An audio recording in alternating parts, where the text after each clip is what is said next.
আসসালামু আলাইকুম everyone, welcome back to my channel. শুরু করছি আজকের রেসিপি। আজকের রেসিপিতে থাকছে প্যাডিস। দোকানের মতো প্যাডিস বাড়িতে বানিয়ে নিতে পারবেন খুব সহজে। তো চলুন আজকের রেসিপি দেখে নিই।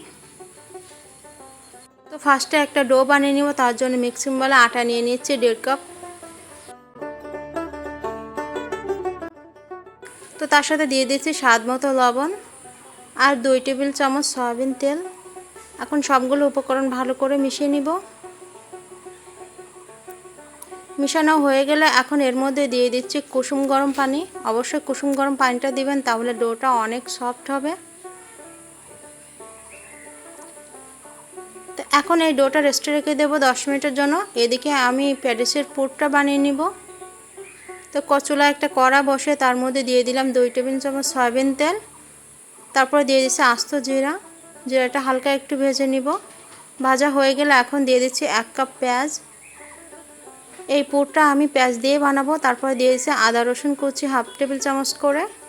তো তারপর দিয়ে দিচ্ছি কাঁচামরিচ কুচি 2টা। তারপরে 1/2 চা চামচ হলুদ গুঁড়া, 1/2 চা চামচ শুকনো লঙ্কার গুঁড়া, স্বাদ মতো লবণ। সবশেষে দিয়ে দিচ্ছি চাট মশলা। তারপর পেঁয়াজটা ভালো করে নেড়ে চেড়ে ভেজে নিব।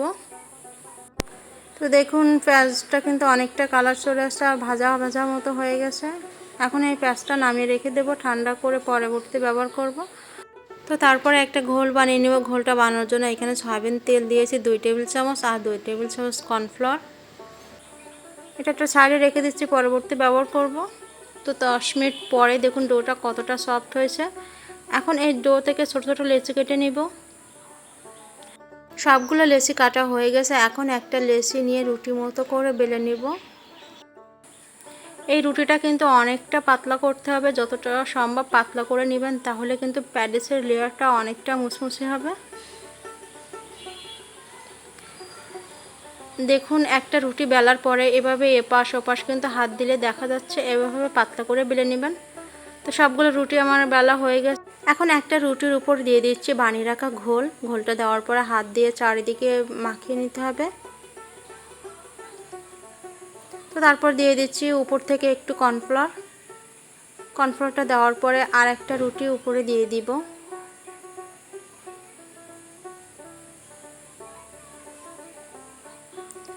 আবার দিয়ে দিচ্ছি ঘোল। ঘোলটা দেওয়ার পরে আবার হাত দিয়ে ভালো করে মিশিয়ে দিয়ে উপরে দিয়ে দিচ্ছি কর্নফ্লাওয়ার। এভাবে করে কিন্তু আমি 6টা রুটি এখানে দিয়ে দিয়েছি।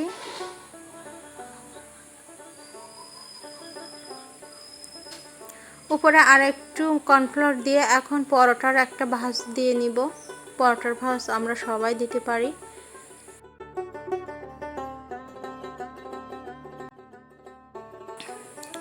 এখন এই রুটিটা হালকা হাতে বেলে নিব।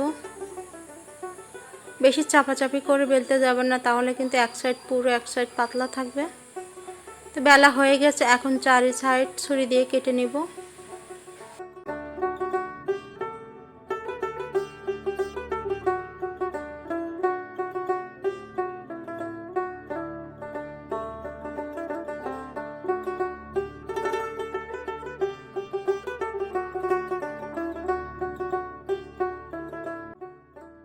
একটা ছুরির সাহায্যে সবগুলো প্যাডিসের সাইজ কিন্তু কাটা হয়ে গেছে। এখন এর মধ্যে দিয়ে দিচ্ছি বানিয়ে রাখা পেঁয়াজের পুর। আপনারা চাইলে কিন্তু চিকেন দিয়ে পুরটা বানিয়ে নিতে পারেন। তো তারপরে প্যাডিসের ভাঁজটা দিয়ে নিব। এখন চারি সাইডে পানি লাগিয়ে তারপর হাত দিয়ে চেপে চেপে লাগিয়ে দিব, যাতে করে ভাজার সময় খুলে না যায়।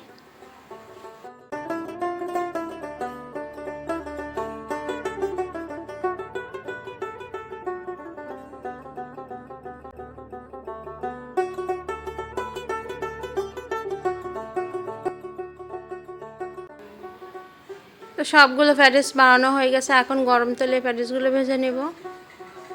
চুলা একটা কড়া বসিয়ে চুলার আঁচটা মিডিয়াম রেখে তারপরে তেলের মধ্যে দিয়ে দিচ্ছি প্যাডিস।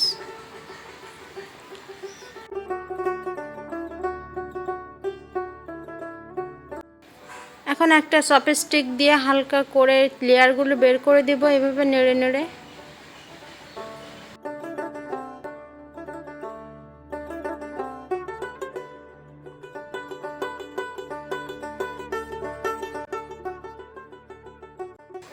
প্যাটিসের এক পাশ ভাজা হয়ে গেছে, অপর পাশটা উল্টিয়ে দিব। তো প্যাটিসটা দেখুন গোল্ডেন ব্রাউন কালার হয়ে গেছে। এখন এই প্যাটিস তেল ঝরিয়ে উঠিয়ে নিব। তো সবগুলো প্যাটিস আমি একই প্রসেসে ভেজে নিয়েছি।